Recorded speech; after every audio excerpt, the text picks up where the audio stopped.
Healing is all about accepting, not forgetting. अर्थात जो healing है वो एक्सेप्ट करने में है, आगे बढ़ने में है, फॉरगेट करने में नहीं, अर्थात भूलने में नहीं। हम सोचते हैं हम चीज़ों को भूल जाएंगे, इस तरह से हम आगे बढ़ जाएंगे, लेकिन आगे बढ़ने का जो मार्ग है वो फॉरगेटिंग नहीं है, अर्थात भूलना नहीं है। इम्पॉर्टेंट है कि हम अतीत की सभी घटनाओं से सबक लें और आगे बढ़ें। चीज़ों को स्वीकार करके ही हम उनसे आगे बढ़ सकते हैं। मान लीजिए किसी व्यक्ति की किसी अन्य व्यक्ति के साथ शादी हो जाती है जिसे वो पसंद नहीं करता। अब क्योंकि शादी एक ऐसा बंधन है जो माना जाता है कि 7 जन्मों का होता है, ऐसे में उसे निभाने के लिए ज़रूरी है कि हम अपने जीवन साथी को स्वीकार करें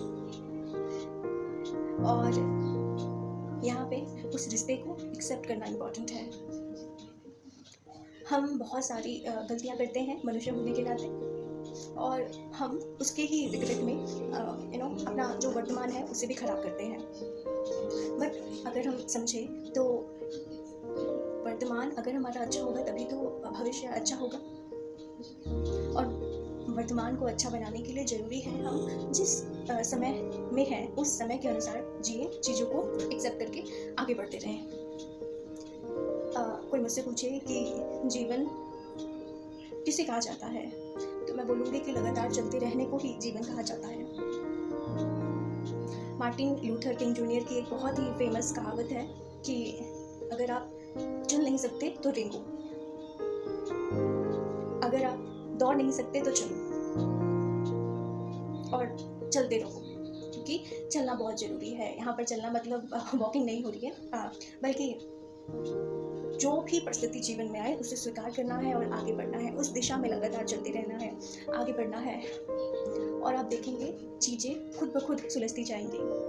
आप देखते हैं कि जो बहुत ही मुश्किल क्षण होता है उसको काटना बहुत मुश्किल होता है, वही जो बहुत ही अच्छा क्षण होता है ना, कोई खुशी का क्षण मान लीजिए, उसे बहुत जल्दी वो बीत जाता है। तो महात्मा बुद्ध बोलते हैं कि हमें मध्य मार्ग को अपनाना चाहिए, दोनों के बीच की स्थिति, एक ऐसी स्थिति जो ना तो हम चरम हर्ष की स्थिति में रहें और ना ही चरम दुख की स्थिति में।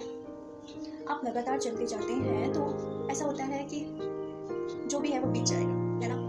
तो वो खुशी भी बीतने वाली है, वो गम भी बीतने वाला है, तो आप एक संभाव में स्थापित हो जाते हो। और ये एकदम होने वाली चीज़ नहीं है, बल्कि धीरे धीरे होता है, प्रैक्टिस से होता है। तो जितनी आप प्रैक्टिस करेंगे इस तरीके से जीने की, आप उतने ही अच्छी तरह से इस भाव को अपनाएंगे, फिर कोई भी स्थिति आपको अधिक व्यथित नहीं करेगी, और ये जो मार्ग है वो निश्चित ही आपको शांति की ओर ले जाएगा। तो चलते रहिए, चलना बहुत ज़रूरी है।